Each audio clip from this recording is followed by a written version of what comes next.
갑자기 소녀는 자신이 정말로 더 이상 아이가 아니라는 생각이 들었다. 갑자기 키가 불쑥 큰 것 같았다. 온몸의 근육에서 힘이 솟았다. 소녀는 일어섰다. 저기 제일 크고 제일 사나운 놈으로 주세요.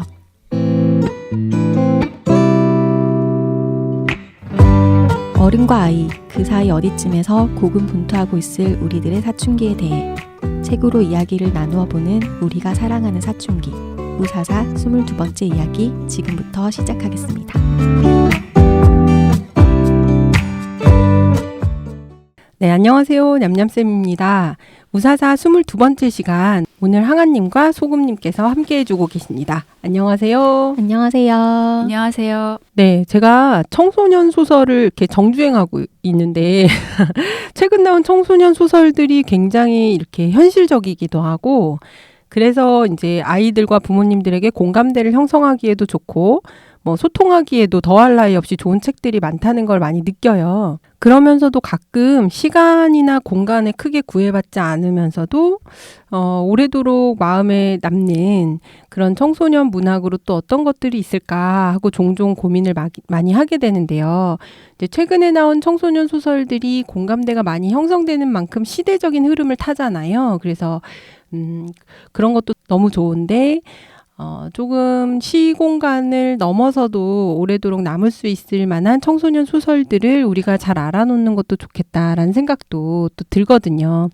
근데 저희가 오늘 준비한 책이 저의 이런 고민을 조금 풀어줬던 것 같아요.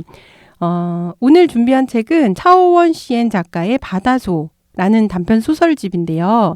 항아님께서 추천해 주셨어요. 그래서 항아님께서 줄거리 말씀해 주시고 저희 두근두근한 마음으로 책 이야기 진행해 보도록 하겠습니다. 시커멓고 커다란 바다소의 등에 올라탄 소년의 모습을 그린 표지가 인상적인 책 바다소는 차오원 쉬엔이라는 중국 소설가가 쓴 단편소설 4편이 담겨있는 소설집입니다. 첫 번째 작품은 빨간 호리병박입니다. 물가 마을의 아이들은 튜브 대신 물에 뜨는 빨간 호리병박을 품에 안고 강에서 헤엄을 칩니다. 커다란 강의 이쪽에 사는 여자아이 뉴뉴는 종일 강에서 멋지게 헤엄치는 남자아이 완을 경탄과 호기심이 어린 눈으로 관찰합니다. 강의 저쪽에 살고 있는 완은 근방에서 유명한 사기꾼의 아들입니다. 완의 아버지는 사기를 쳐서 감옥에 간 지 3년이 되었습니다. 완이 뉴뉴에게 마름 열매를 따주고 헤엄치는 것을 가르쳐주면서 둘은 가까워집니다. 두 아이는 여름 내에 빨간 호리병박을 안고 시원한 강물 속에서 헤엄치면서 시원하고 부드러운 강물을 만끽하기도 하고 강 한가운데의 작은 섬에 올라가 둘만의 집을 짓기도 합니다. 어느 날 강을 건널 수 있게 도와준다던 완이 강 한가운데서 빨간 호리병박을 낚아챈 사건이 일어나고 배신당하고 물에 빠져 죽을 뻔한 뉴뉴는 강가 집을 떠나 외할머니 댁으로 가버립니다. 뉴뉴는 외할머니의 어릴 적 이야기를 듣다가 완이 강 한가운데서 빨간 호리병박을 낚아챈 건 자신이 강에서 자유롭게 헤엄칠 수 있도록 도와주기 위해서였다는 것을 깨닫게 됩니다. 뉴뉴는 그 길로 집으로 돌아가 강으로 달려갔습니다. 뉴뉴는 가라앉지 않고 강에서 아주 잘 헤엄칠 수 있었습니다. 완이 빨간 호리병박을 빼앗은 그날 뉴뉴가 울면서 마을 사람들이 둘러싸고 웅성거리는 이쪽 강기슭으로 돌아가지 않았다면 아마 강 저편으로 너끈히 헤엄쳐 건너갈 수 있었을 테죠. 아마 뉴뉴는 완과 헤엄치던 여름의 아름다운 추억과 함께 사기꾼의 아들로 지독하게 외로웠던 완에게 넌 사기꾼이야 라고 외쳤던 미안함을 가슴에 새긴 채 물가집에서 성장하게 될 겁니다. 이 책에 담긴 4편의 소설은 빨간 호리병박처럼 15살가량 된 소년, 소녀들이 다투고 의지하고 오해하고 화해하면서 성장해가는 이야기를 담고 있습니다. 그야말로 고군분투하며 사춘기를 보내고 있는 아이들의 이야기입니다. 아이들이 고군분투하는 대상은 늙은 할머니를 모시고 살아갈 앞날에 꼭 필요한 길들지 않은 사나운 바다소일 때도 있고 힘세고 끝없이 자신을 구석으로 몰아붙여 설 자리를 없게 만들고야 마는 원망스러운 친구일 때도 있고 부모 잃은 어린아이에게 한없이 매정하고 날카롭게 상처를 주는 마을 어른들일 때도 있습니다. 작품들마다 아이들이 싸우고 헤쳐나가야 하는 세상은 몹시 힘겹고 아이들이 항상 승리하고 성공하는 것도 아닙니다. 하지만 그들의 옆에는 또 항상 그들을 돌보고 응원하는 따뜻한 마음과 손길들이 있기도 합니다. 오늘 함께 이 아이들을 애틋해하고 사랑하면서 안타까워하고 걱정하면서 또 간절하게 응원하면서 우리 모두의 사춘기와 우리 아이들의 사춘기에 대해서 이야기 나누어 보면 좋겠습니다. 네. 방송을 다 끝내셨어요. 그 어떤 의미를 가져야 될지까지 말해주셔가지고 사실 줄거리, 그러니까 책을 읽은 저로서는 줄거리를 들으면서 너무 감동적인 부분들이 와닿으니까 그냥 이 여운을 안고 항아님께서 말씀해주신 이 여운을 안고 그냥 방송을 끝내도 될 것 같은 느낌이 드는 시간이었어요. 네. 저희 시작할 때 책에 대한 전체적인 느낌 말씀드리고 있는데요. 저는 바다소 이렇게 정말 쭉 읽은 것 같아요. 오랜만에 소설집 한 권을 뭐 계속 책을 읽고 있긴 하지만 정말 이렇게 속도감 있게 열심히 읽었는데 저는 마음이 너무 아련아련하고 뭐라고 할 수 있을까요? 그 문학 소년 소녀의 마음을 막 둥글게 부풀릴 것 같은 이야기들. 빵 터지기 직전에 그런 느낌의 책이다라는 생각 많이 들었어요. 어떻게 읽으셨어요? 저는 오랜만에 이렇게 마음이 요동치는 요동치는 소설이었던 것 같아요. 특히 이제 두 번째 단편인 바다소를 읽을 때 그 부분에서 너무 어떻게 하면서 되게 몰입해서 읽게 되는 그래서 너무 좋았어요. 저는 사실 서울 출신이거든요. 네. 갑자기 출신 밝히신 게 커밍아웃.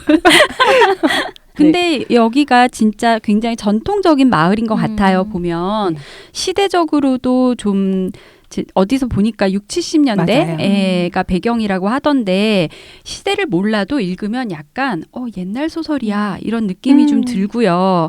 좀 이국적이기도 하잖아요. 네, 여기 맞아요. 그려지는 풍경이랄지 뭐 풍습이랄지 이런 것들이. 그래서 굉장히 어떤 면에서는 되게 정말 다른 나라 이야기구나라는 생각이 들면서도 또 한편으로는 너무 지금 아이들의 이야기이기도 하고 저 어렸을 때 이야기인 것 같기도 하고 그런 막 시공간이 이렇게 저쪽으로 갔다 이쪽으로 왔다가 막 이런 느낌이 좀 있었어요. 그래서 재미있게 읽었습니다. 이 책은 빨간 호리병박, 바다소, 미꾸라지, 아추 이렇게 4개의 단편으로 구성되어 있는데요. 먼저 이렇게 4편에 대한 이야기 저희가 간단히 나누면서 전체를 아울러서 할 수 있는 이야기들이 있어요. 4편의 공통점들이 많이 있거든요. 그래서 그런 이야기도 이제 중간중간 넣어가면서 이야기 나누면 좋을 것 같더라고요. 처음에 항아님께서 줄거리 말씀해 주실 때 이제 빨간 호리병박 말씀해 주셨는데 저는 빨간 호리병박이 너무 좋았거든요. 근데 이거 느낌 자체는 굉장히 감각적이고 본능적인 느낌이 강한 정말 감각적이고 예술적이다라는 느낌이 저는 되게 강한 소설이었어요. 빨간 호리병박이 빨갛잖아요. 호리병박도 빨갛고 이게 지금 장난이 아니고 그러니까 그 아이들이 한여름에 탄 붉은 얼굴 빨간 얼굴도 나오고 그다음에 그 아이가 서로 딱 가까워질 때 빨간 마름 열매를 따서 가득 따서 건네거든요. 그 열매도 굉장히 빨갛죠. 근데 이게 강렬한 태양의 햇살과 그 빨강색 자체가 주는 이미지가 이 굉장히 그러니까 가슴이 딱 부풀어 오를 만한 그 시기에 정말 빵 터지기 직전에 그 느낌을 그게 이제 강물 속에서 다 녹아버리는 느낌이 든다라는 표현들이 있어요. 볼빨간 시적이에요. 사춘기네요. 네네네. 볼빨간 사춘기. 맞아요. 딱 그 느낌이 저 너무 강렬해서 좋더라고요. 저는. 네, 저의 감상평 여기까지 하고 네. 저는 와니가 너무 불쌍했어요. 와니? 와니 너무 불쌍해. 어떻게 웃어서 죄송해요. 너무 가슴 아프죠. 맞아요. 와니 너무 가슴 아프죠. 그러니까 줄거리 듣긴 하셨지만 와니는 이제 아버지가 사기꾼이어가지고 감옥에 가 있는 상황이고 엄마랑 둘이 살고 있는데 학교에서 친구들이 놀아주지 않았던 거죠. 알고 보니. 그래서 혼자서 강물에서 헤엄을 치며 놀고 있는데 건너편에 있는 윤유 의식하고 있고 뉴뉴도 완을 의식하고 있어요. 그러다가 어느 날 이제 둘이 이야기를 하게 되고 완의 상처를 뉴뉴가 알게 되고 그러면서 중간에 있는 어느 둔덕 같은 공간에 둘만의 공간, 집이라고 부르는 둘의 집을 만들어가면서 놀이를 하고 둘이 이제 친해지게 되는데 결국에는 그 한 사람의 친구인 뉴뉴에게서 씻을 수 없는 상처가 되는 말을 듣죠. 마지막에 사기꾼이야 이 말을 듣잖아요.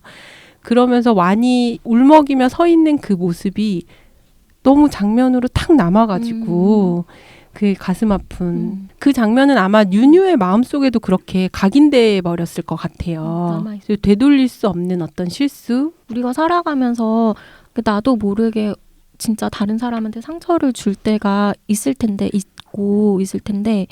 근데 이제 와니처럼 떠나버리면 그건 다시 이제 회복할 수도 없는 일이 되어버리잖아. 너무 미안한데 어떻게 이제 더 이상 할 수도 없어. 그러니까 그 살아가면서 겪는 그런 슬픈 지점들을 건드리는 작품인 것 같아요. 맞아요. 상실에 대한 어떤 아픔 이런 것도 있는 것 같고 와니가 너무 불쌍해요. 와니만 네. 생각하면. 네. 우시는 거예요 지금? 아니 나 지금 나 너무 웃어서 이렇게 심각하고 진지한 얘기에 웃어서 죄송한데. 근데 왠지 와니는 뉴뉴를 용서해 줄 것만 같은 맞아. 생각도 그게 들죠. 너무 마음이 아픈 거예요. 너무 예쁜 아이라서.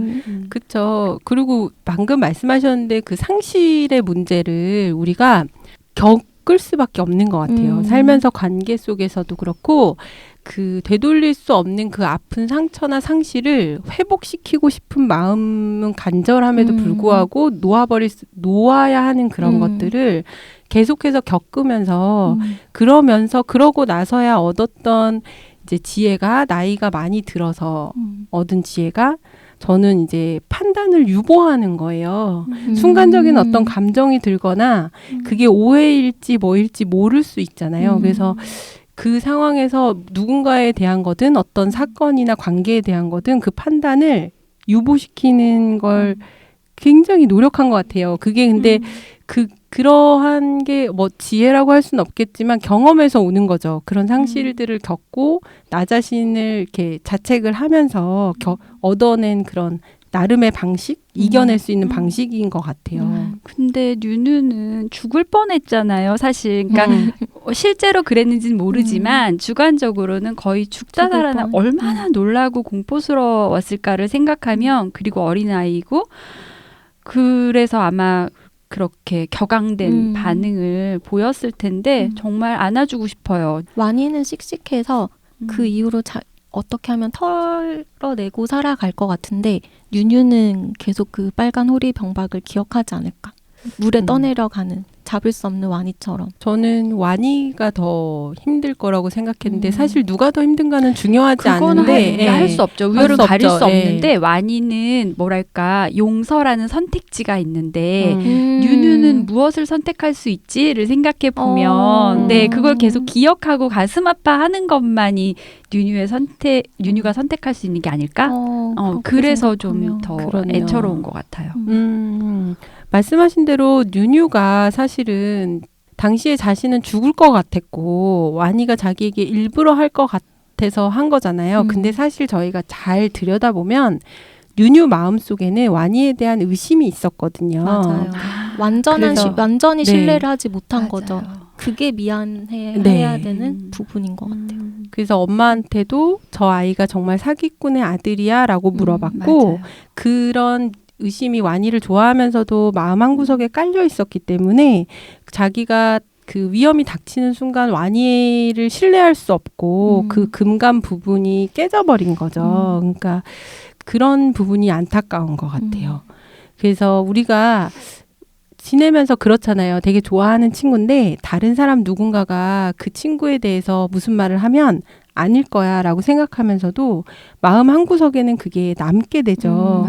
그때 꿋꿋하게 그 친구에 대한 믿음을 저버리지 않고 내가 믿는 한 저 친구는 아닐 거야 라고 그렇게 말해주는 게 쉬운 일이 아니거든요. 그럼요. 저는 이 되게 재미있었던 것 중에 하나가 우리가 연희와 버들도령 읽은 게 지지난주인가요? 지난주요. 지난주인가요? 네네.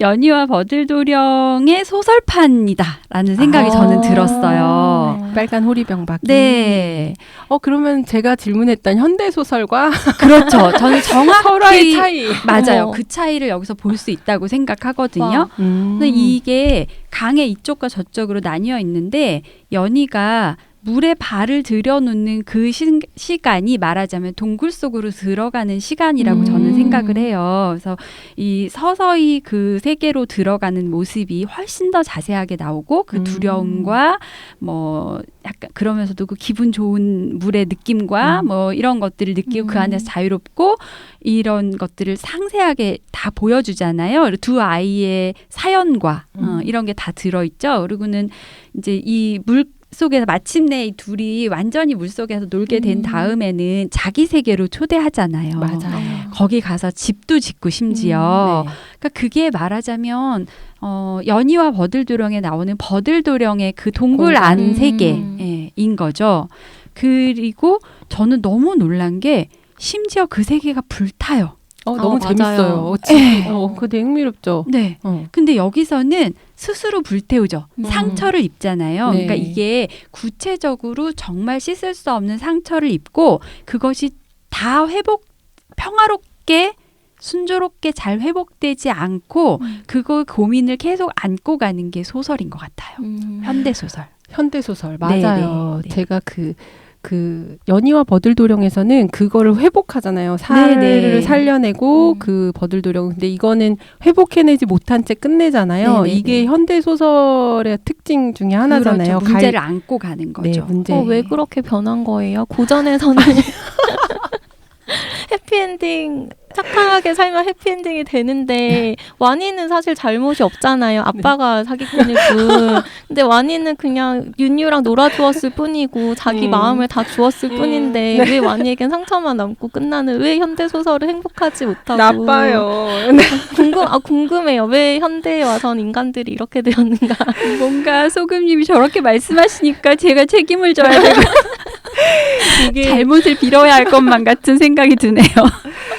현대 소설이 그런 거겠죠. 현실의 문제에 초점을 맞추고 그 문제를 직시하고 받아들이고 들여다보는 연습. 뭐 그러면서 그것들을 읽어나가면서 굳은 살을 만들어가는 과정. 그러니까 저 독자 입장에서는 뭐 연구나 저작자 입장에서는 어떨진 몰라도 독자 입장에서는 그런 것 같아요. 그리고 옛날에는 사실은 살기가 더 어디가 힘들었냐 이런 우열을 가리는 게 의미가 없긴 하지만 옛날에 해피엔딩으로 옛날 이야기들이 끝났다고 해서 그 현실의 삶이 해피엔딩은 아니었잖아요. 어쩌면 도피하고 싶은 세상일 수도 있는 거고 근데 그러다 보면 사람들이 도피하고 싶은 세상만 그리는 것보다는 현실에서의 힘을 키우는 게 좀 더 필요했을 수도 있지 않았을까. 역시 마음의 힘을 키우는 것이 중요하다. 네. 한 줄로 요약해버리셔가지고. 네.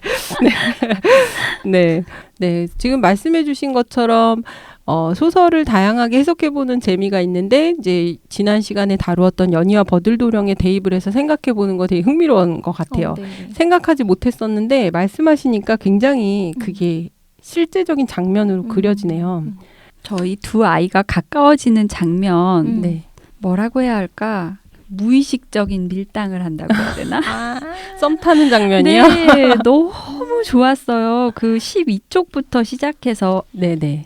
14쪽 상단까지 네. 보면 이제 처음에 뉴뉴가 완을 보잖아요. 네. 근데 깡마른 데다 그다지 잘생긴 얼굴도 아니었다 이러는데 그런 다음에 완이 막 그 온갖 재주를 물속에서 부리는 모습이 나와요. 맞아요. 근데 그걸 보고 뉴뉴가 보면서 웃지만 완은 그걸 못 보잖아요. 하지만 그죠? 의식하고 있죠. 그쵸?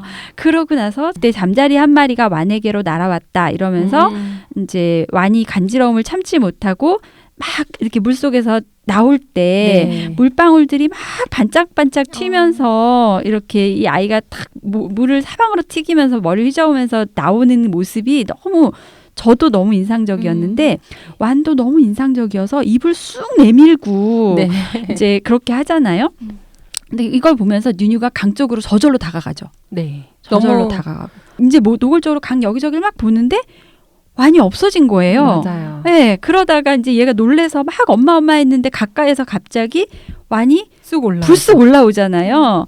그래서 깜짝 놀라가지고 소리 지를 뻔하고 뭐 네. 이런 그러면서 다시 들어가 버리고 이런 그러니까 너무 재밌죠. 그 사람 네, 일단 간질간질한 그쵸. 그 가까워지는 네, 근데 맞아요. 그게 막 너무 계산된 것도 아니고 그러면서도 너무 드러나고 근데 이걸 장면을 이렇게 바라보는 것도 너무 흐뭇하기도 하고 맞아요.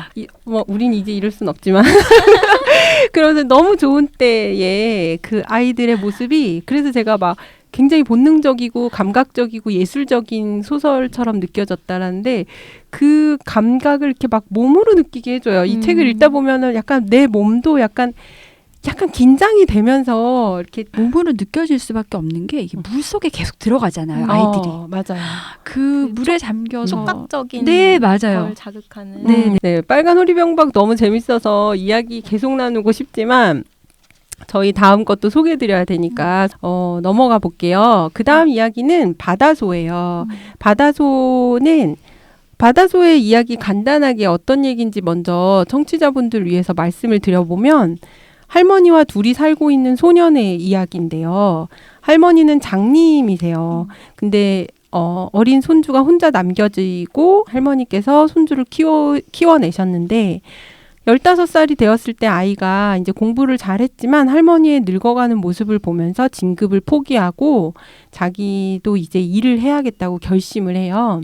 그러면서 눈이 보이지 않는 할머니가 모아둔 돈이 있거든요. 그 돈으로 그러니까 손주를 진학시키기 위해 모아둔 돈인데 그 돈으로 바다소를 사자라고 할머니께 말씀을 드리고 바다소를 사러 나가서 그 소를 끌고 집까지 오는 이야기예요. 사실 스토리는 간단하지만 바다소가 굉장히 힘이 세고 워낙 거칠고 길들이기가 힘들어서 성인 남성들에게도 굉장히 버거운 대상인데 소년이 그 바다소를 끌고 집으로 오면서 죽을 고비고비들을 넘기는 모습이 굉장히 치열하게 드러난 소설이에요. 그러면서 우리한테 많은 생각을 던져주더라고요. 저는 이 소설이 성장의 순간을 너무나 잘 잡아낸 소설인 것 같았어요. 그래서 되게 인상 깊었던 표현 부분이 그러나 겉보기에는 여전히 소년일 뿐이었다. 소년의 몸은 제대로 자라지 않아 얇은 쇳조각 같았다. 그런데 이제 마음속에는 이렇게 영혼이 빛나고 눈동자도 맑게 빛나고 뭐 이런 묘사들이 실제로 이 시기의 소년들을 보면은 진짜 아까 얘기했던 것처럼 쑥 자라잖아요. 방학 지나고 오면은 이게 완전하게 자라지 않아서 키만 크고 살은 안 쪄서 되게 이상해 보이기도 하고 애들이 불균형하게 자란단 말이에요. 근데 그 불균형함이 주는 어떤 아름다움이 있어요. 아, 얘네가 정말 잘하고 있구나라는 걸 눈으로 볼 수 있거든요. 근데 그런 아이의 자라는 마음이 자라는 부분과 몸이 자라는 부분들의 묘사가 너무 잘 되어 있어서 실제 아이들을 떠올리면서 좀 이렇게 감동적이었던 것 같아요. 그래, 우리 아이들은 잘하고 있지, 크고 있지, 이런 게 또 괜히 또 목이 메이네요. 아니요. 별 군데서 목이 메이네요. 네. 소개할 때 자주 목이 메이는 소금이라고 소개를 해야 될 것 같아요. 왜 책 얘기만 하면 왜 이러는 거야? 소금님이 마음이 너무 여리고 따뜻하시니까 이제 거기에 몰입되실 때 목이 메이는 거 저 너무 이해합니다. 저의 한 10년 전 버전인 것 같아요. 근데 그 말씀하신 것 중에 소년의 마른 몸이 나오는데 이게 이 소설집에 나오는 단편에서 굉장히 공통적으로 다 드러나고 소년의 몸은 제대로 자라지 않아 쇳조각 같다. 뭐 이런 표현이라든지 막 솟아오른 태양을 등진 채 걷고 있는 아이의 모습이 뭐 더 깡말라 보였다. 휘청휘청 걷는 모습이 대나무 작대기 같았다. 이런 것들이 전부 다 이렇게 이 4개의 단편에 계속해서 서로 다른 이야기인데도 등장을 해요. 그래서 말씀하신 그 딱 성장기의 아이들의 모습을 표현을 정확하게 하면서도 사실은 그게 예찬처럼 이어지거든요. 거의 예찬에 맞아요. 가깝죠. 맞아요. 40쪽에 보면 그것은 조물주가 이 황량한 땅에 선사한 아주 작은 걸작품이었다라고 그쵸. 나와요. 네. 저도 그 부분 적어왔거든요. 눈동자도 깊고 맑게 빛나 칠흑 같은 어둠 속 땅 밑에 감추어진 두 줄기 샘물 같았다. 그러면서 말씀하신 지금 조물주가 황량한 땅에 선사한 아주 작은 걸작품이었다. 그러니까 이 작가가 성장기에 있는 아이들을 어떤 시선으로 바라보고 있는지, 그리고 그 아이들을 바라보는 시선에 대한 희망사항, 바람 이런 것들이 이런 표현에 굉장히 자주 등장하고 있어요. 그래서 영혼이 살아있다. 그래서 이제 그 아이들이 갖고 있는 갓 피어나는 그런 샘솟는 힘, 영혼 이런 데 굉장히 주목하고 있죠. 바다소가 그거를 말씀하신 대로 딱 그 지점을 굉장히 뭐랄까요? 파고들고 있다라는 느낌이 드는 소설이었어요. 그래서 저는 교과서에는 사실 빨간 오리 병박이 실려 있는데 교과서에 바다소가 실려 있으면 좋겠다는 생각이 들었거든요. 그러니까 이 시기의 아이들이 자기를 어떤 거울로 들여다보는 것 같은 이 소설을 보면서 자기들이 얼마나 아름답게 자라나고 있는 순간인가를 좀 알았으면 좋겠다. 너네 정말 아름다운 시절이라는 걸 알았으면 좋겠다. 그런 마음이 많이 들더라고요. 이거 샀을 때 책에 중학교 국어 교과서 수록 맞아요. 이렇게 쓰여 있어서 네. 이 중에 어느 걸까 굉장히 궁금했거든요. 음. 빨간 호리병박이 네네네. 있군요. 역시 감각적인 소설을 선택하셨던 건 어른의 눈으로 선택하신 건 아닌지 저자분들께서 네. 그리고 이 바다소의 그런 굉장히 그 치열한 성장의 순간 바다소를 이렇게 길들이면서 오는 정말 죽을 고비를 넘기는 그런 순간들이 요즘에 모든 그러니까 성장을 다루고 있는 그런 애니메이션 같은 데도 굉장히 많이 나와요. 떠오르는 게 저는 그 겨울왕국의 2편에서 엘사가 바다의 정령인 말을 길들이잖아요. 네네. 계속 파도에 부딪혀서 쓰러졌다 하면서 그런 장면이라든지 이게 이렇게 우습자고 하는 얘기가 아니고 네. 피카츄 아세요? 포켓몬스터? 네, 피카츄 알아요. 네네. 거기서 처음에 그 주인공 남자애가 피카츄를 길들이는 장면이 있거든요. 근데 거기서도 피카츄가 막 전기로 태워버리고 그 공 안에 들어가길 거부해요. 근데 이제 그 과정에서 이제 계속해서 그 어려움과 고난을 겪으면서 피카츄를 끌어안고 사랑을 서로 확인하면서 그 피카츄가 공 안으로 들어오거든요. 되게 바다소랑 비슷하네요. 비슷하죠. 네. 그래서 그러네요. 저는 이거 바다소 읽으면서 이 소설이 아니어도 요즘 아이들도 그런 스토리나 이런 것들을 무의식 중에 다 받아들이고 네. 있다.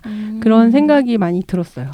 실제로 살면서 씨름하고 있을 거예요. 무엇이죠? 그렇죠. 저는 제 아이가 중학교에 갔을 때 엄마 세상에 방정식이 없었으면 좋겠어라고 호소했던 게 너무너무 기억이 나거든요. 아직도. 네.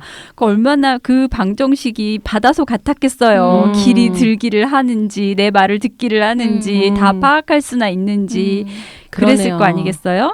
네. 그래서 모두가 저마다의 씨름을 하고 있지 않을까 이렇게. 누구나 네. 자기의 바다소가 있는 거죠. 네. 그 사춘기 아이들이 그러니까 사춘기 시절 그 자체일 수도 있고 이렇게 널뛰듯이 잡히지 않는 자신의 감정일 수도 맞아요. 있고 엄마와의 관계라든지 친구와의 관계라든지 정말 너무 우리 인트로 멘트처럼 고군분투하고 있는 그 모습이 바다소를 길들이는 그 모습이랑 너무 닮은 거예요. 그래서 그 장면을 정말 하나하나 이렇게 영화를 보듯이 이렇게 되게 열심히 봤던 것 같아요. 근데 이 아이가 너무 예쁜 건 시시한 그 무슨 흙탕물소를 네. 택하지 않잖아요. 맞아요. 이렇게 어렵고 정말 죽을 고비를 도전적이죠. 넘기는데도 그 도전적이에요. 거대한 멋있는 그 소를 갖고 싶죠. 음. 그게 너무 예쁜 것 같아요. 네. 그게 되게 큰 힘인 것 같아요. 네. 그 성장의 추동력. 그래서 사실은 지금 말씀하신 것처럼 뭐 학업일 수도 있고 배움일 수도 있고 내적 갈등일 수도 있고 무언가를 길들이고 나가는 그런 과정들이 처음에 쉽지 않고 녹록하지 않은데 그것들을 이렇게 나중에 익혀 나가는 그 과정에 감동이 있죠. 그게 사실은 아이들도 그렇고 커도 나이 들어도 그런 것 같은데 차이점은 점점 도전적인 측면에서는 자꾸 포기하게 되는 것 같아요. 타협하고 흙탕물소 괜찮지 않을까? 저렴한데?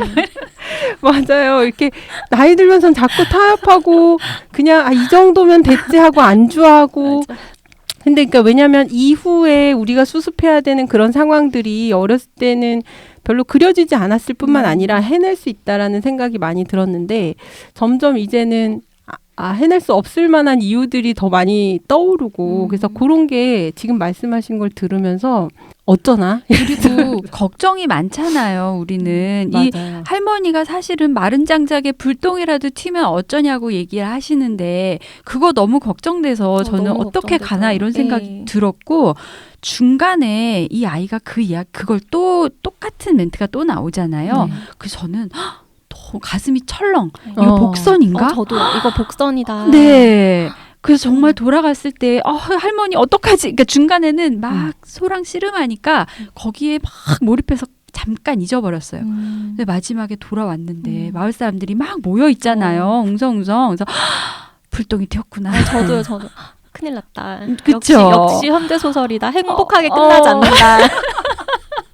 지금 말씀을 드리자면 할머니께서 눈이 안 보이시니까 방에 불을 뗄 때 장작을 태우는데 그때 이렇게 불 조그만 똥들이 튀죠. 그게 이제 마른 장작에 튀면 그걸 할머니는 눈치챌 수가 없으니까 사실은 그게 할머니도 걱정, 아이도 걱정이어서 바다소를 사러 내보내고 싶어 하지 않아요. 할머니도 그렇고 아이도 그렇고 물론 바다소가 너무 거칠어서 아이가 그 과정에서 이제 혹시나 다치거나 희생될까봐 그 염려도 있어요. 어른들이.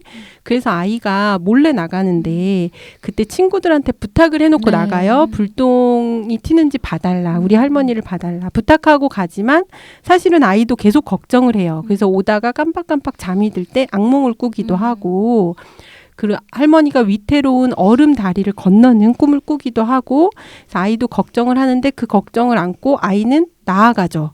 근데 어른들은 사실은 못 나가게 하죠.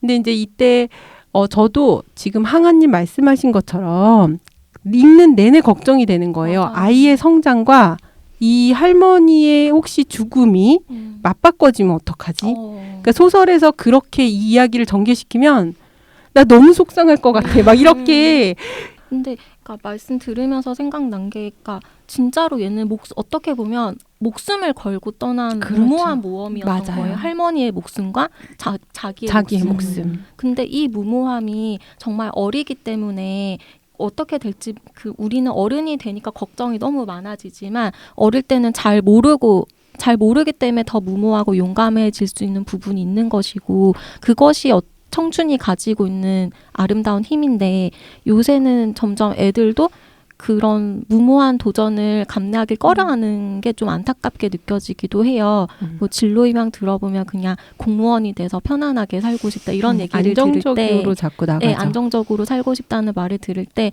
어른들이 너무 잘못했다라는 생각이 들기도 하더라고요. 그래서 아이들이 바다소를 꼭 읽고 흙탕물소가 아닌 바다소를 택해서 거칠지만 길들이는 경험을 했으면 좋겠어요. 저는. 근데 그렇게 그런 아이들의 성장하는 모습을 바라려면 많은 힘이 필요한 것 같아요. 맞아요. 네, 그러니까 이 아이를 불안하게 하지 않고, 그러니까 결국 저는 마지막에 이 할머니가 무사하신 거를 알았을 때 그 할머니가 소년을 안으면서 불꽃이 마른 장작에 튀었어라고 하시면서 마을 사람들이 불을 꺼주었단다라고 말씀하셨잖아요. 맞아요. 소년이 어떻게 자랐는지 알겠다. 마을 어떻게 사람들. 여기까지 왔는지 음. 알겠다. 이런 생각이 들었어요. 그러니까 일단 강인한 할머니, 정말 헌신적인 할머니가 계셨고 마을 사람들이 있었고 이 아이가 떠날 때 믿고 부탁할 수 있는 친구도 있었잖아요. 맞아요. 그러니까 정말 그런 어떤 이 아이를 둘러싼 세계가 다 응원해도 이렇게 힘든 거죠. 맞아요. 네.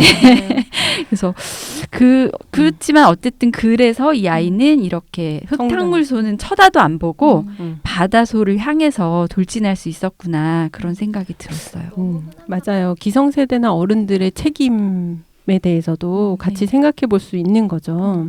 사실은 여기서 소년은 기성세대한테 버림을 받으면서 시작하는 인생이잖아요. 어떤 면에서는 엄마한테 버림을 받았으니까. 엄마가 버리고 떠난 걸로 되어 있는데 근데 사실 저는 그런 생각도 들었어요. 그 엄마도 그러니까 이 아이가 마른 장작에 불똥이 튀면 어떻게 하지라고 걱정하면서도 할머니를 두고 바다소를 향해서 갈 수밖에 없었던 겪던 것처럼 엄마도 아이가 걱정이 됐겠죠. 근데도 불구하고 뭔가 그것을 향해서 떠날 수밖에 없는 뭔가가 있었을지 몰라요. 그러니까 그거에 대해서 우리가 동의하든 하지 않든 사회적으로 뭐 칭찬을 할 수 있든 없든 간에 그런 뭔가가 있었겠죠.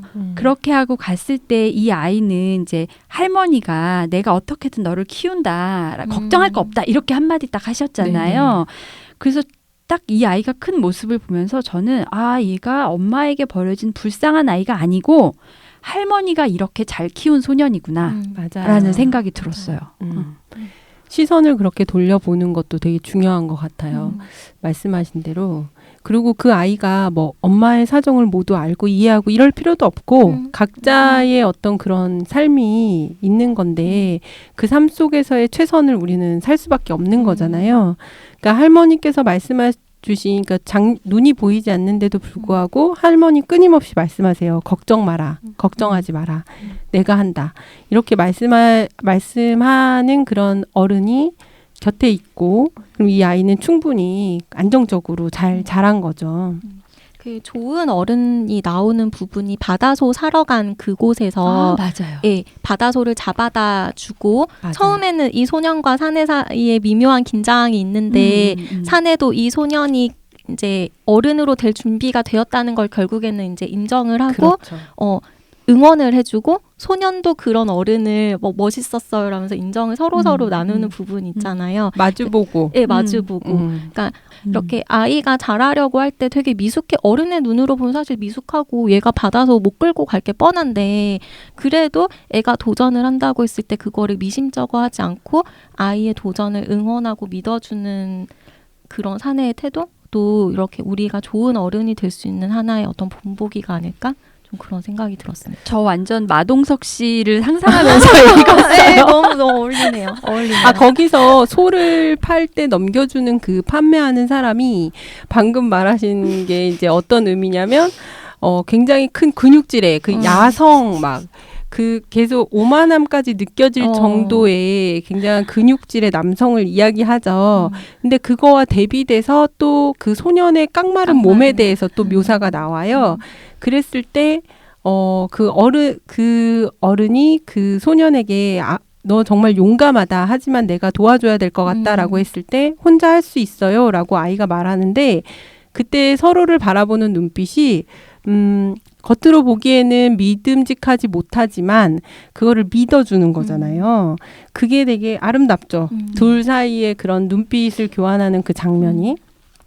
마동석 씨 하니까 약간 아름다움이 마동석 씨 좋아하지만 약간 아까 제가 피카츄 말했을 때처럼 약간은 조금 이미지가 달라지긴 하네요.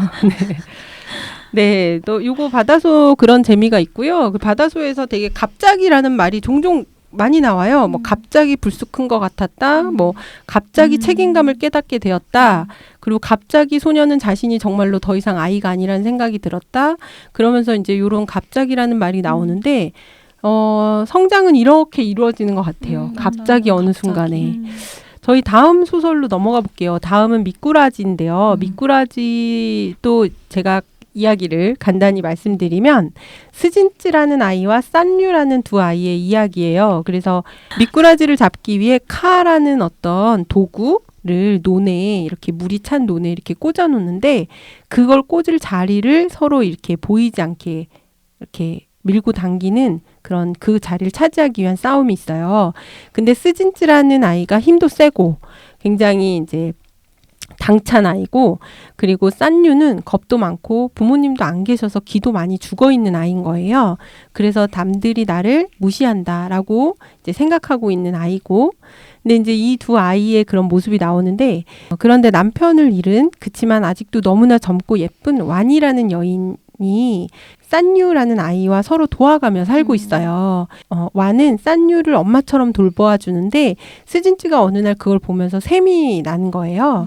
그래가지고 싼유한테 되게 못되게 굴죠. 아예 칼을 잘 못 꽂게 만들고 그래서 결국에는 미꾸라지를 잡지 못했던 날 이제 산류하고 스진츠가 싸우고 왔는데 산류가 와서 완 옆에서 미꾸라지를 잡지 못했다. 근데 그 미꾸라지를 잡지 못하면 미꾸라지를 내다 팔 수가 없고 이제 완이나 산류에게는 굉장히 생계가 걸린 문제였던 거예요. 그래서 둘이서 굉장히 이제 처량한 모습으로 완하고 산류가 우는 걸 스진츠가 목격하게 돼요. 그러면서 자기는 심술을 부린 거였는데 이들에게는 그게 굉장히 진지한 삶의 문제라는 거를 스진츠가 알게 되고 그러면서 조금씩 이제 서로 손을 내밀고 친해지게 되는 이야기인데 결국에는 완이 재가를 하면서 산유를 데리고 떠나요. 그래서 스진츠가 너무나 외로움을 느끼며 혼자 남고 끝나서 끝나는 이야기인데 소금님은 또 목이 메이시나요? 왜냐 이 소설들이 끝이 좀 다들 안타깝게 끝이 그렇게 나요. 다 떠나고 다시는 못 만나고 윤유와 많이 헤어진 것처럼 얘네 겨우 친해졌는데 이제 헤어지고 네, 맞아요. 정말. 겨우 친해졌는데 떠나요. 정말. 그래서 이제 스진츠가 그런 외로움을 굉장히 느끼면서 이야기가 끝나는데요. 다른 사람의 삶이 진지하게 눈에 들어오는 시기에 대해서 저는 생각했어요. 이 책을 읽으면서 누군가의 삶이 나와 다르지 않은 어떤 그런 긴 시간을 갖고 있고 그 사람 나름의 역사를 갖고 있고 그 사람 나름의 어떤 삶이 꾸려지고 있다는 거를 인식하잖아요. 그러니까 인지해 하잖아요. 스진츠가. 그 부분이 저는 굉장히 인상적이었어요. 그거를 근데 바로 딱 보고 인지를 할 수 있다는 게 스진츠가 나쁜 아이가 아니라는 뜻인 것 같기도 해요. 어떤 아이들은 보고도 모르고 계속 괴롭힐 수도 있는데 처음에는 사실 되게 싫었거든요. 스진츠가 싫으셨어요? 싫었어요. 저는 이렇게 다른 애, 그러니까 자기가 힘이 세다고 다른 애 괴롭히는 거를 못 참아요. 그런 아이들 간의 역학관계가 있잖아요. 네, 저는 그게 너무 싫어요. 왜 그런 관계가 발생하는지 사실 아직도 용납이 잘 안 되고. 네, 인간이 이게 비단 뭐 남학생들에게서 조금 더 눈에 띌 수도 있겠지만 모든 인간이 약간 본능적으로 제가 그냥 느끼기에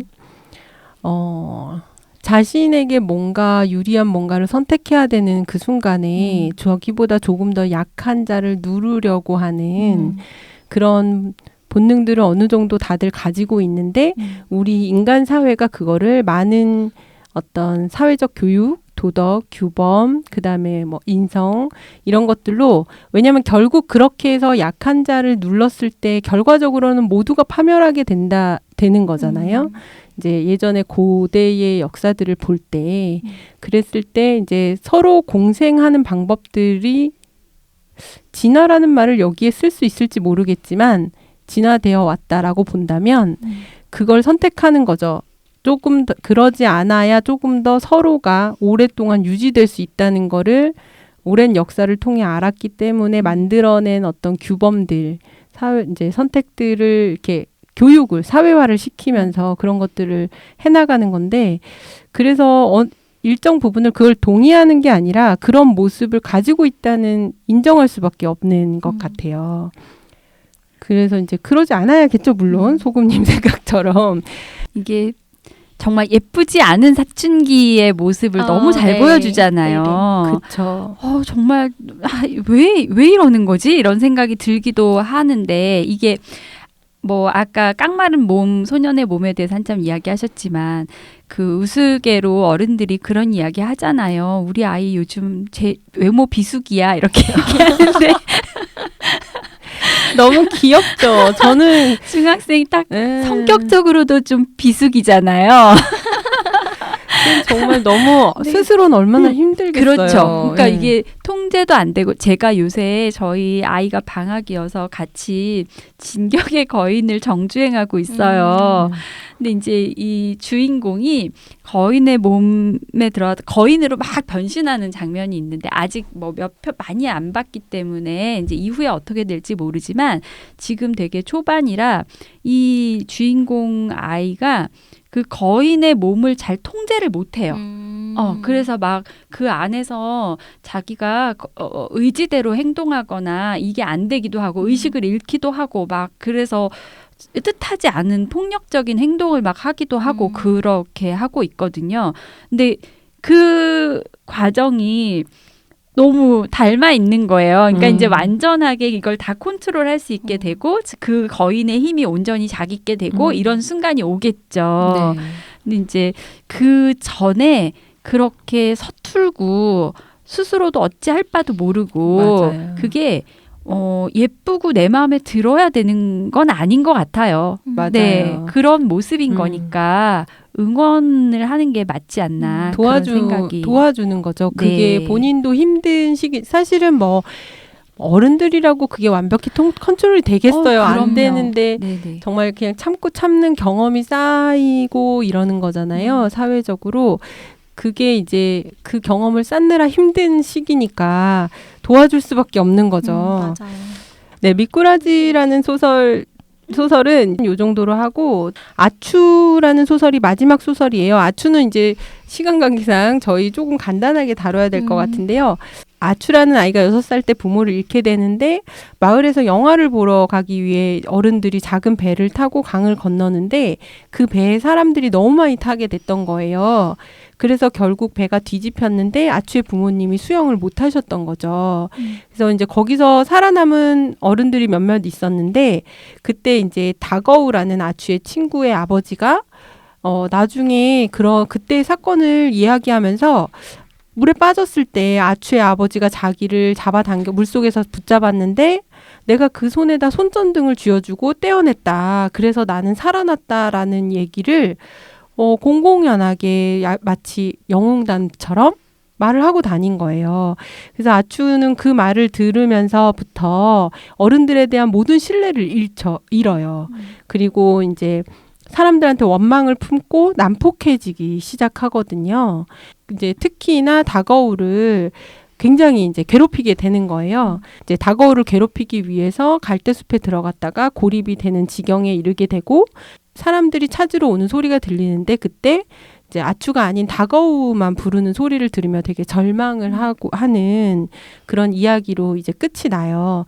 이제 너무 가슴 아프고 속상한 이야기인데 저는 이제 기성세대에 대한 어떤 신뢰의 문제를 굉장히 정면으로 다루고 있지 않나 이런 생각이 많이 들었어요. 그리고 이 소설이 네 개의 단편 중에서 다른 빨간 오리병박 바다소 미꾸라지는 그냥 다 그 소설에 등장하는 어떤 상징물을 제목으로 삼았는데 이거만 주인공의 이름이 제목이거든요. 맞네요. 아추가 그래서 나중에는 결국엔 아추가 주인공일까 아니면 뭘까? 약간 생각을 하게 되는 좀 그런 소설이었고 이거는 이제 다른 소설이랑 좀 결이 다른 것 같아요. 완전한 비극으로 끝이 나잖아요. 맞아요. 아름다운 이야기가 다른 앞에 세 소설은 굉장히 아픔이 있지만 아름다운 네. 모습들이 나오는데 성장도 하고 근데 아추는 결국에는 비극으로 이야기가 끝맺음이 나죠. 변화하지 않았고 그러니까 어떤 변화의 계기도 맞지 못하고 굉장히 외롭고 쓸쓸하게 사라지는 걸로 끝이 나는데 이게 이제 바다소랑 완전 정반대인 것 같은 거예요. 바다소는 이제 이제 엄마 아빠는 없지만 마을 사람들의 지지가 있었는데 아추는 마을 공동체에서 버림을 받은 아이인 맞아요. 것이고 결국에는 그 차이가 바다소의 소년은 성공했지만 아추는 죽음으로 가는 그런 결말로 가는 것이 아닌가. 그래서 어른들의 청소년들을 보호해주는 어른들의 역할이 너무나 중요하다는 거를 되게 잘 보여주는 작품인 것 같아요. 맞아요. 전 너무너무 공감하는데 사실은 자기 자식을 잘 키우려고 굉장히 몰두하잖아요. 많은 어른들이. 그렇죠. 근데 내 자식을 잘 키워서 요렇게 만들어 보겠어라는 것들이 순조롭게 성공하는 경우가 그렇게 많지는 않은 것 같아요. 오히려 내 아이가 그냥 잘 자라겠지라고 믿으면서 내가 세상을 좋게 조금이라도 만드는 데에 몰두하는 게 성공의 확률이 좀 더 있는 게 아닌가? 맞아요. 이런 생각을 할 때가 있거든요. 근데 이 다거우의 아버지에 대해서 되게 많이 생각을 하게 되더라고요. 저는 이 소설을 읽으면서 그러니까 이 여러 편의 소설에서 공통적으로 소년이 자기가 도저히 당해낼 수 없는 대상에게 길을 쓰고 덤비는 장면들이 나와요. 그렇죠. 근데 바다소의 소년도 그렇게 해서 결국은 바다소를 끌고 왔고 사실은 산류도 그렇게 해서 스신츠가 더 이상 자기를 괴롭히지 괴롭히지 않도록 했잖아요. 근데 다거우는 그게 안 돼요. 다거우가 아추에게 기를 쓰고 덤비는 장면이 나와요. 125쪽 아래쪽부터 아추는 꼿꼿이 선 채 꼼짝도 하지 않았다. 그러면서 다거우가 다시 달려들었다. 다거우는 물불을 가리지 않았다 하면서 굉장히 집요하게 끝까지 덤비는 장면이 나오는데 이 장면이 그러니까 이렇게 반란이 일으켜지고 그래서 결국은 다거우가 아추에게서 폭력에서 벗어나고 이 문제가 해결이 되는 게 아니고 아추가 학교에서 쫓겨나고 아추의 폭력이 점점 더 확산되는 계기가 되거든요. 오히려. 그런데 저는 이걸 읽으면서 이렇게 똑같은 이제 다거우가 나름대로 열심히 성장해 보려고 발버둥 친 것이 왜 좌절되나라고 물었을 때 그 근원이 아버지에게 있는 것 같아요. 지금 듣고 보니 네. 너무 맞는 말씀이신 것 그쵸. 같아요. 그러니까 그 아버지가 만들어 놓은 그 세상에서 네. 아추는 그러니까 다거우의 아버지가 만들어 놓은 세상에서 상처받은 아추는 다거우에게 너그러울 필요가 없는 거잖아요. 그렇죠. 그래서 결국에는 다거우가 그걸 당하게 되는데 결국에는 말씀하신 것처럼 지금의 세상을 좀 더 낫게 하는 게 우리의 아이들이 잘 살아가는 방법이라는데 너무 공감을 해요. 저도 그러니까 너무 와닿아요. 네. 한 명 아이를 잘 키운다고 해서 그 아이가 행복해지리란 보장은 없지만 세상이 좀 더 나아지면 그 한 명의 두 명의 아이들은 다 행복해지겠죠. 그러니까 지금 하시는 말씀에 너무 공감되는 것 같아요. 되게 의미 있는 말씀을 해주신 것 같아요.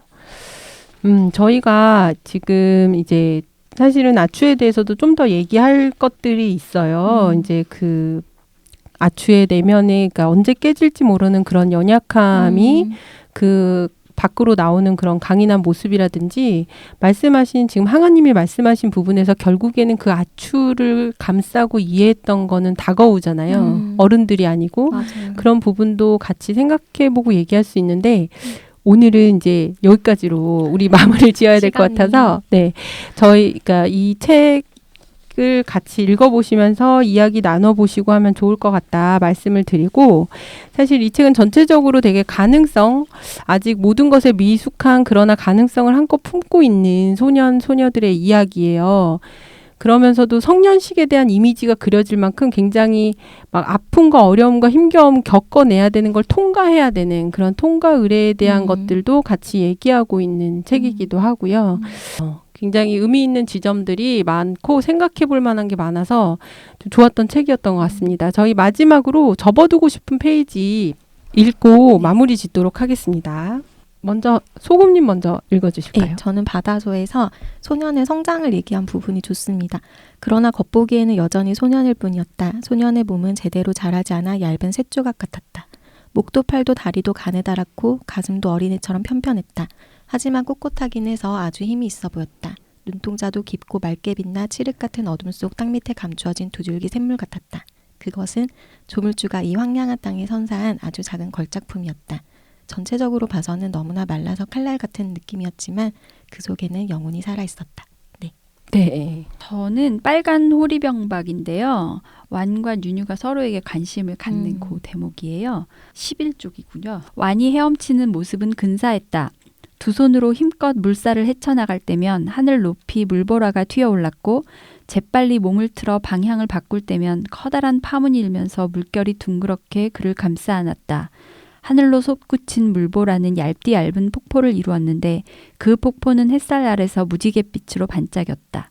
뉴뉴의 새까만 눈동자는 그 모습과 그 소리 그리고 그 아름다운 색깔들이 뿜어내는 유혹을 차마 떨쳐버릴 수가 없었다. 그녀는 강 쪽을 바라볼 수밖에 없었다. 뉴뉴는 무지갯빛 폭포에서 눈을 뗄 수가 없었고 발가벗은 완의 모습과 그의 빨간 호리병박에서 눈길을 뗄 수가 없었다. 완은 강가에 있는 한 쌍의 눈동자가 언젠가는 자신을 쳐다보리라는 사실을 알고 있었다. 그래서 그는 더욱더 힘차게 자신의 수영 실력을 과시하곤 했다. 이 대목입니다. 너무 예쁘네요.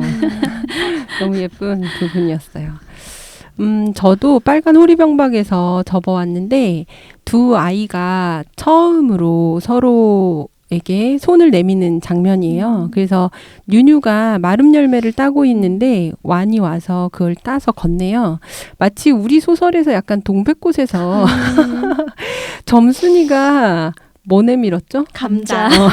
정순이가 감자 내미는 느낌. 네 집엔 이거 없지. 그거보다 훨씬 맞아요. 친절하게 줬죠. 맞아요. 그런 느낌인데 그것보다 그때 점순이는 화냈죠. 네 집엔 이거 없지. 그럼. 맞아요. 네 집엔 이거 없지 이랬는데 그거보다 훨씬 낭만적으로 전하는 장면입니다. 그래서 그게 생각나는 장면이기도 했는데요. 읽어볼게요. 완은 뉴뉴를 향해 마름 열매가 든 두 손을 내밀었다. 하지만 뉴뉴는 손을 내밀지 않았다. 완은 마름 열매를 뉴뉴의 발 아래 가만히 내려놓고는 뒤돌아 강 쪽으로 걸어가 버렸다. 뉴뉴는 가냘픈 그의 등을 바라보며 꼼짝 않고 서 있기만 했다. 빨간 호리병박을 안고 있는 완의 눈동자에는 뭔지 모를 진심이 가득 차 있는 것만 같았다. 뉴뉴는 천천히 무릎을 꿇고 앉아 두 손으로 연잎을 받쳐들었다. 이 부분이에요. 그래서 저 이 부분이 너무 좋더라고요. 네, 오늘 바다소 이야기는 이걸로 마무리 짓도록 할게요. 이야기 나눠주셔서 감사드리고요. 청취자 여러분께도 감사드립니다. 감사합니다. 감사합니다. 감사합니다.